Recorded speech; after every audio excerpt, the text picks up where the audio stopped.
శుభకార్యాలకు పూజార్ల కోసం వెతుకుతున్నారా? పూజారీస్.com లో అతి తక్కువ ధరలకే పూజార్లను ముందే బుక్ చేసుకోండి. వెంటనే కాల్ చేయండి. నమస్తే, నేను మీ జాహ్నవి. మనతో ఉన్నారు ప్రముఖ జ్యోతిష్య వాస్తు పండితురాలు, ప్రముఖ ఆధ్యాత్మికవేత్త, రాజరాజేశ్వరి రాజశ్యామల అమ్మవారి ఉపాసకురాలు, జ్యోతిష్య రత్న, జ్యోతిష్య ప్రపూర్ణ బిరుదాంకితురాలు సురంపుడి భానుకుటేశ్వరి అమ్మ. మాట్లాడేద్దాం. నమస్తే అమ్మ.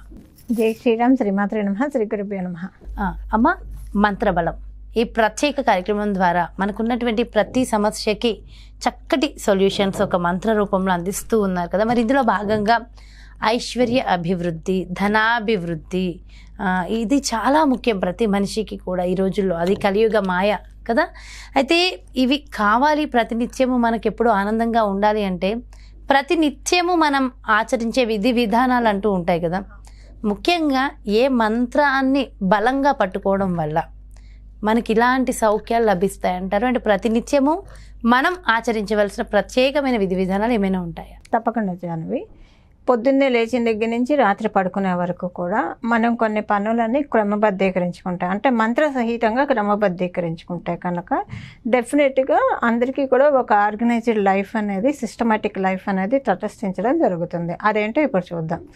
ఉదయాన్నే లేస్తూనే అంటే కరెక్ట్గా లేస్తూనే అరచేతులు చూసుకునే అలవాటు చాలా మందికి ఉంటుంది. అరచేతులు అసలు చూసుకోవాలి కూడా. కరాగ్రే వసతే లక్ష్మి, కరమధ్య సరస్వతి, కరమూలే స్థితే గౌరీ, ప్రభాతే కరదర్శనం అని చెప్పి మన రెండు అరచేతులను ఇలా చూసుకొని మొదట ఇలా చక్కగా మొహాన్ని, అంటే అరచేతుల్లో చాలా ఎనర్జీస్ ఉంటాయి మన అరచేతుల్లో. అందుకే మీరు ఎప్పుడన్నా మంత్రజపం చేసినా, ధ్యానం చేసినా కూడా ఇలా పెట్టుకొని మంత్రజపం ధ్యానం చేసినప్పుడు, లేదా ఇలా పెట్టుకొని చేసినప్పుడు కూడా మొత్తం శక్తి అంతా చేతుల్లోకి కేంద్రీకృతం అవుతుంది. కాబట్టి మనం ఇలా చూసుకొని ఇలా అంటే మొత్తం మనలోకి మన ఆవాహన చేసుకున్నట్లు చేయాలన్నమాట.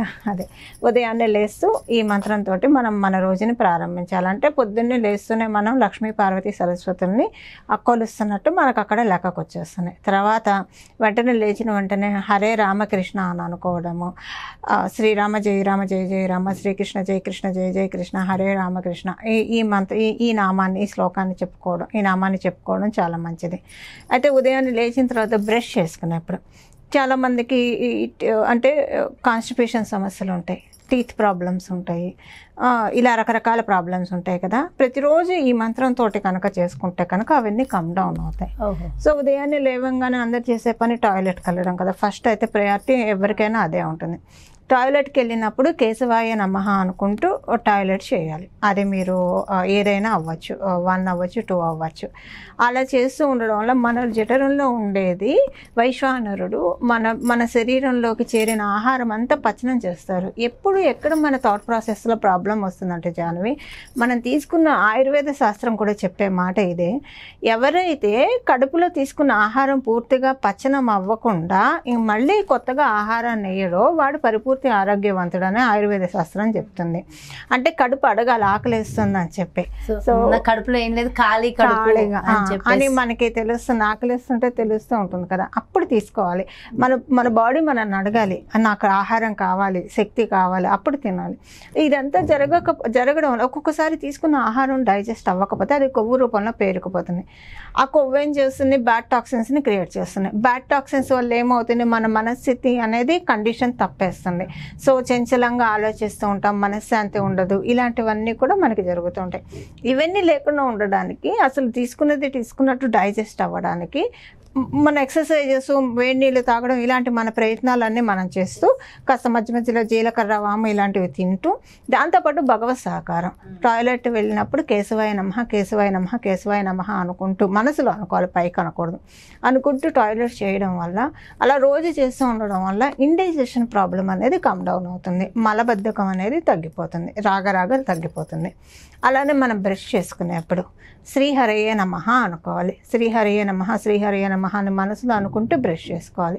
ఇలా చేసుకోవడం వల్ల టీత్ ప్రాబ్లమ్స్ ఏమన్నా ఉంటే కూడా మనకి నెమ్మదిగా కమ్ డౌన్ అయిపోవడం ఉంటుంది. కొత్తగా టీత్ ప్రాబ్లమ్స్ రాకుండా, గమ్ ప్రాబ్లమ్స్ రాకుండా మంచి బలమైన పళ్ళు, ఆరోగ్యం కలిగి ఉంటారు. ఇది ఒకటి. ఆ తర్వాత మామూలుగా స్నానం చేస్తారు. స్నానం చేసేప్పుడు మీరు కూడా చాలాసార్లు అంటారు, గంగా యమున సరస్వతి ఇలా అనుకుంటూ చేస్తానమ్మా అని మీరు కూడా చాలాసార్లు చెప్పారు. సో మనం మనం స్నానం చేసే నీటినే గంగా గంగా అనుకుంటే మనం అన్ని తీర్థాల్లో స్నానం చేసిన ఫలితం వస్తుందని మనకు మంత్రశాస్త్రం కూడా చెప్తుంది.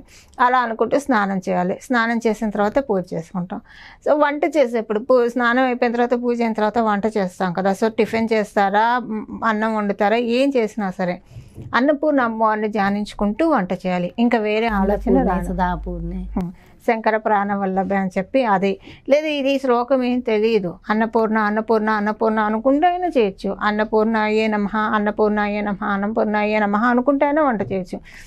ఇలా చేసి ఆహారం తినడం వల్ల ఇప్పుడు మీరు చూడండి, మనం ఏదైనా దేవాలయానికి వెళ్ళినప్పుడు ఆ ప్రసాదం అంటే అందరు ఇష్టపడతారు కదా. అసలు మామూలుగా వండితే ఆ రుచి రాదు.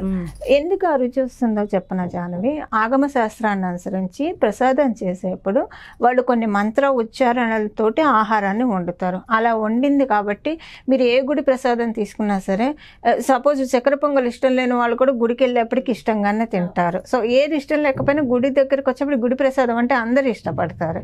సో దానికి కారణం అదే, వాళ్ళు మంత్రాలు మనసులో మననం చేసుకుంటూ ఆగమశాస్త్ర ప్రకారం చేస్తారు కాబట్టి ఆ భోజనానికి అంతటి ఇది పవిత్రత వస్తుంది, అంతటి ఎనర్జీ వస్తుంది. అలా మనం మన ఇంట్లో అంత చేయలేకపోయినా అసలుంటూ స్టార్ట్ చేస్తే నెమ్మదిగా అదే పెద్దది అవుతుంది.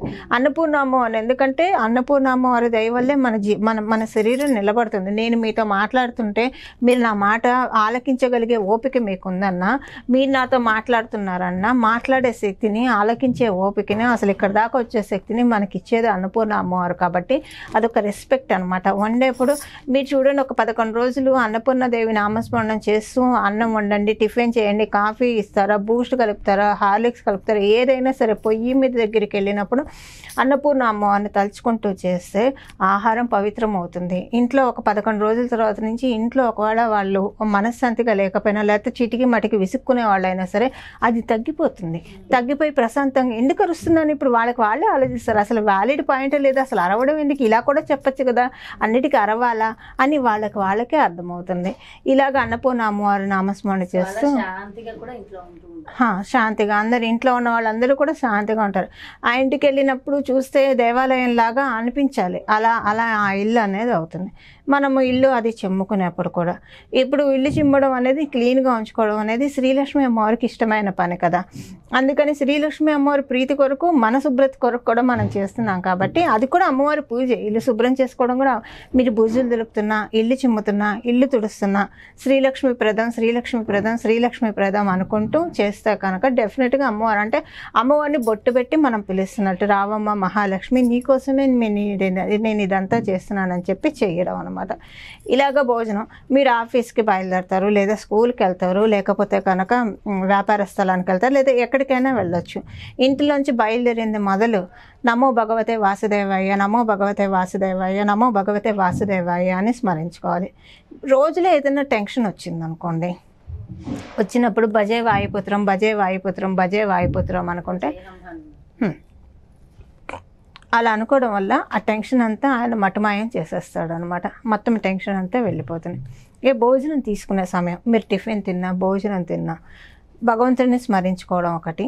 మళ్ళీ ఆహారం తీసుకునేప్పుడు నేను స్వీకరించే ఈ ఆహారం ఏదైతే ఉందో ఇది శ్రీలక్ష్మి ప్రదం, ఇది అమృతప్రదం, ఇది మంగళప్రదం, ఇది ఐశ్వర్యప్రదం అని మనసులో అనుకుంటూ ఆహారాన్ని స్వీకరిస్తే కనుక అది నిజంగానే ఐశ్వర్యప్రదం అవుతుంది, శ్రీలక్ష్మి ప్రదం అవుతుంది, మంగళప్రదం అవుతుంది, ఐశ్వర్యప్రదం అవుతుంది. ఇన్ని క్వాలిటీస్ మనం ఒకటేసారి భోజనంలో ఆవాహన చేసుకోవడం అనమాట. సో ఇన్ని లక్షణాలు, రోజు మొత్తం కూడా మనం చేసే ప్రతి పనిలో ఆ దైవనామస్మరణ అనేది చాలా ముఖ్యం. అయితే ఒక్కొక్క దానికి ఒక్కొక్క దైవనామాన్ని మీరు వివరించారు. అయితే ఓవరాల్గా రోజంతా ఒక్క నామమే జపించాలి, ఆ ఒక్కటే నామాన్ని పట్టుకోవాలి, ఒకటే మంత్రం కావాలి అంటే దానికి ఏం చెప్తారమ్మా? మీరు ఒకవేళ శైవులు లేదా శివ భక్తులు అనుకోండి, నమో భగవతే దుర్గా భవానీ శంకరాయ అనుకో, రోజంతా అదే అనుకోవాలి. లేదా శివోహం అనైనా అనుకోవచ్చు.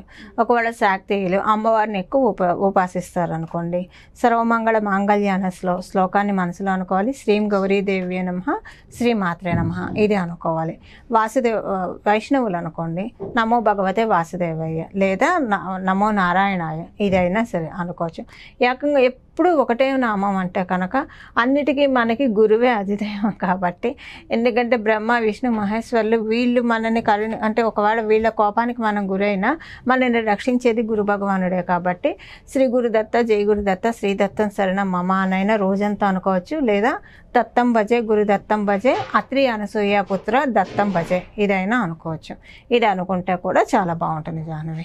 సో సింపుల్గా ఏదో ఒకటే అనుకోవాలి, మాకు ఇవన్నీ తెలియదు అని అనుకుంటే కనుక దత్తం భజే, గురు దత్తం భజే, అత్రి అనసూయ పుత్ర దత్తం భజే, శ్రీ గురుదత్త, జై గురుదత్త, శ్రీ దత్త శరణమమ్మ దీన్ని అనుకోవచ్చు. ఈ రెండులో కూడా ఏదైనా కన్ఫ్యూజన్ ఉంటే శ్రీ గురుదత్త, జై గురుదత్త, శ్రీ దత్త శరణమమ్మ సరిపోతుంది జాహ్నవి. రోజంతా అది అనుకుంటూనే ఉండాలి. చాలా చాలా అద్భుతమైన విషయాలు తెలియజేశారమ్మా. Thank you so much. నమస్తే. మంగళం. నమో భగవతే వాసుదేవాయ. ఎస్, చూసారు కదండి మంత్రబలం ఈ ప్రత్యేక కార్యక్రమంలో. నిత్యము కూడా ఐశ్వర్య అభివృద్ధి, నిత్యము ఆనందంగా ఉండాలి, ఎప్పుడు సుఖ సంతోషాలతో మనం ఉండాలి అంటే ప్రతినిత్యము మనం చేసే పనులలో పాటించవలసిన విధి విధానాలు, ముఖ్యంగా నియమాలు ఏమిటనేది చాలా సవివరంగా వివరించారు కదా మన భానుకోటేశ్వరి అమ్మ. మరో చక్కటి ప్రత్యేకమైన కార్యక్రమంతో మళ్ళీ మీ ముందుకు వచ్చేస్తాను. మరి అదేవిధంగా మీ యొక్క జాతకానికి సంబంధించి కానీ, లేదంటే మీ ఇంటి వ్యాపార వాస్తుకు సంబంధించి కానీ, లేదంటే ప్రత్యేకమైన ప్రదేశాల్లో ఎప్పటికప్పుడు నిర్వహించేటటువంటి పూజలలో మీరు కూడా పాల్గొనాలి అంటే ఇంకెందుకు ఆలస్యం, కింద డిస్ప్లే అవుతున్నటువంటి నెంబర్స్కి కాల్ చేసి డీటెయిల్స్ తెలుసుకోండి. నమస్తే.